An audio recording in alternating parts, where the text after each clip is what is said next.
I'm so excited about this development. Blake and Taylor are no more. Taylor Swift has been abundantly clear that she wants nothing to do with this drama.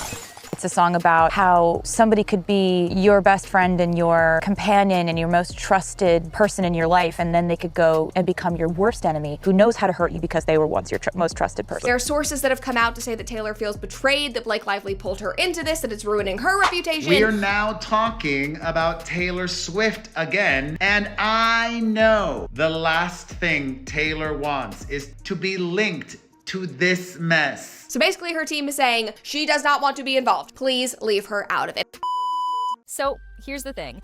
Blake Lively just dragged Taylor Swift into her legal drama for the third time, and this latest move might have finally ended their friendship forever. While Blake was celebrating her massive court victory against Justin Baldoni, she was simultaneously making a move that directly targets Taylor's biggest enemy. And sources say Taylor is absolutely done with being used as Blake's weapon. If you watched our previous coverage of Blake's legal battle, you know she just scored what should have been the perfect victory. On June 9th, a federal judge dismissed Justin Baldoni's entire $400 million lawsuit against her, calling it exactly what we predicted, a complete sham. Blake's lawyers declared it a total victory and complete vindication. But here's what's really shocking. While Blake was celebrating this triumph, she was also putting the final nail in the coffin of her decade-long friendship with Taylor. And the way she's doing it shows just how far she's willing to go, even if it means destroying relationships with the people closest to her. This is such a dumb move from Taylor Swift's former bestie, and I love this for her. To understand how Blake's victory turned into a friendship disaster, we need to go back to the text message that started this whole mess. The friendship destruction began with a single text that Blake probably wishes she never sent. According to Justin Baldoni's lawsuit, Blake referred to Taylor as one of her dragons in a text exchange, writing, "If you ever get around to watching Game of Thrones, you'll appreciate that I'm Khaleesi, and like her, I happen to have a few dragons. My dragons also protect those I fight for." This wasn't just celebrity name-dropping. Blake was essentially threatening to weaponize her famous friends against Justin Baldoni. Sources close to Taylor say she doesn't appreciate being referred to as one of Blake's dragons, and values her privacy and didn't sign up for this. The pop superstar never consented to being used as a threat in Blake's workplace disputes, and this text made her realize she was being exploited by someone she trusted. For Taylor, who's always been protective of her image and friendships, this felt like a massive betrayal of their personal relationship. This was the first time Blake dragged Taylor into her drama, but it definitely wasn't the last. So again, whether Taylor likes it or not, her fingerprints are on this. She is involved in this case. But Blake dragging Taylor into her problems was just getting started. Things got exponentially worse in May when Justin Baldoni's legal team served Taylor with a subpoena on May 8th, dragging her directly into the legal battle. The subpoena wasn't just about the dragons text. Baldoni's lawyers made explosive allegations that Blake had tried to extort Taylor after she missed the 2025 Super Bowl. They claimed that Blake's attorney demanded that Taylor release a statement, supporting Blake with the implied threat of releasing embarrassing private text messages if she refused. Sources say Taylor was really hurt by being implicated in the lawsuit and felt completely blindsided by these allegations. Even though the subpoena was eventually dropped, the damage was done. Taylor realized that her private conversations with Blake could be weaponized against her at any moment, and that level of legal exposure was something she never signed up for when she became Blake's friend. The trust that took years to build was completely shattered in a matter of weeks. This was the second time Blake dragged Taylor into her mess, and it cost her dearly.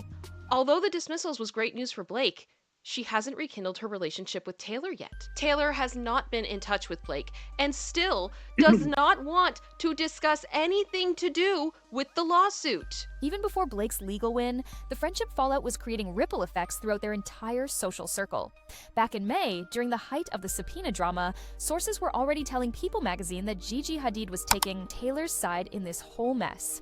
Gigi feels terrible that her close friend is being pulled into the legal drama, and Gigi is closer to Taylor and has definitely taken her side in this whole drama. Even more telling, Gigi doesn't want to get involved in this whole ordeal, but she is closer to Taylor and has distanced herself from Blake, although she still considers her a friend. This is huge, because Gigi was close to both women, but the fact that she chose Taylor shows how seriously their friend group viewed Blake's actions. When your mutual friends start picking sides before your legal victory even happens, the damage might be irreparable. Gigi's decision to distance herself from Blake while supporting Taylor sent a clear message about who their social circle believed was in the wrong here. What has happened between her and Blake Lively. It's like she knew it was coming. Throughout this whole period, from the subpoena drama through her legal victory, Blake has been desperately trying to salvage their friendship, but it's not working at all. Sources tell the Daily Mail that even though Taylor has totally cut ties with her, Blake hasn't. And she's been reaching out to her with text, voicemails, and even emails begging to mend what they once had. Blake apparently isn't giving up on trying to get her friendship with Taylor back on track, but Taylor has reportedly ignored all communication attempts. This is a dramatic role reversal. Blake, who once wielded Taylor's friendship as a power move, is now desperately pleading for forgiveness from someone who wants nothing to do with her.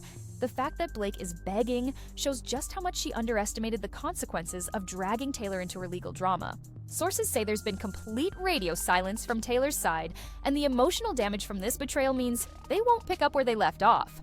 But Blake's biggest mistake was still ahead of her. On June 9th, Blake got exactly what she wanted. Judge Louis J. Lyman dismissed Baldoni's entire $400 million lawsuit. Lively's lawyers called it a total victory and complete vindication for Blake Lively. But instead of this victory healing her friendships, it created brand new problems that show just how tone-deaf Blake has become about the damage she's causing. While most people would use a major legal victory as a chance to rebuild relationships and move on, Blake decided to double down on the very behavior that was destroying her friendships. Because less than 24 hours after celebrating her court win, Blake made a move that proves she learned absolutely nothing from losing Taylor's trust. And this time, she didn't just drag Taylor into her drama, she went directly after Taylor's biggest enemy. But the unfortunate thing for Taylor Swift, I don't know if she's going to be able to get out of this very easily, because there has now been a long history that is forever cemented on the internet talking about her involvement in the film. Here's the bombshell that shows Blake has completely lost perspective on how her actions affect others. Just 24 hours after her legal victory, Blake's team subpoenaed Scooter Braun's Hybe America. And this move directly involves Taylor Swift's biggest enemy. For those who don't know, Scooter Braun is the music executive who bought Taylor's master recordings without her consent, creating one of the most bitter feuds in entertainment history. Blake's subpoena targets Hybe America because it owns a majority stake in the agency group, the crisis PR firm that allegedly ran the smear campaign against her. But here's what makes this so calculated and cruel. Braun and Baldoni actually appeared together in a 2018 roundtable about the Me Too movement produced by Baldoni's Wayfarer Studios. Blake is essentially using her legal victory to go after the business interests of Taylor's sworn enemy, dragging Taylor's name and trauma back into the spotlight. This is the third time Blake has dragged Taylor into her legal drama, and it might be the most devastating. While Taylor was already dealing with the friendship betrayal, Blake decided to weaponize her legal victory against Taylor's biggest adversary. Sources say this move proves Blake will use anyone and anything to win her battles, even if it means destroying the people closest to her. The again in this story isn't just about repetition, it's about escalation. Multiple sources suggest this friendship might be damaged beyond repair, and here's why. A source told the Daily Mail that there is no recovering from this. Their friendship is done. What Blake has done was exploit the godmother of her children and manipulate the public into thinking that she was watching out for her best interests. The language here is brutal. Exploit and manipulate aren't words you use about temporary disagreements. Taylor is described as a girl's girl who loves her friends, but she also has boundaries about how those friendships can be used. Blake didn't just drag Taylor into legal drama once or twice, she made it a pattern. First the Dragons text, then the subpoena situation, and now going after Scooter Braun's business interests while Taylor's trauma with him is still fresh. When someone uses your friendship as a weapon repeatedly and shows no signs of learning from their mistakes, that level of manipulation is almost impossible to forgive. What makes this even more complicated is that Taylor is the godmother to Blake's 4 children. This isn't just about losing a friend, it's about potentially losing a relationship with kids she's helped raise. But sources suggest that even that sacred bond might not be enough to overcome this level of betrayal. Blake might have won her legal battle against Justin Baldoni, but she's lost something potentially more valuable, the trust and loyalty of friends who could have supported her through anything. So there you have it. Blake Lively has dragged Taylor Swift into her legal drama 3 separate times, and each incident was worse than the last. What started as using Taylor as a dragon has escalated to going after Taylor's biggest enemy, right after her legal victory. The radio silence from Taylor speaks volumes about just how badly Blake miscalculated. But this isn't over yet. With the trial set for March 2026 and Blake showing no signs of changing her approach, sources say more celebrities might be distancing themselves as this story develops. What do you think? Was Blake's Scooter Braun subpoena the final straw? Or should Taylor forgive her for the sake of the children she's godmother to? Drop your thoughts in the comments below. If this breakdown helped you understand how Blake's legal victory turned into a friendship disaster, hit that like button and subscribe for more celebrity legal drama breakdowns.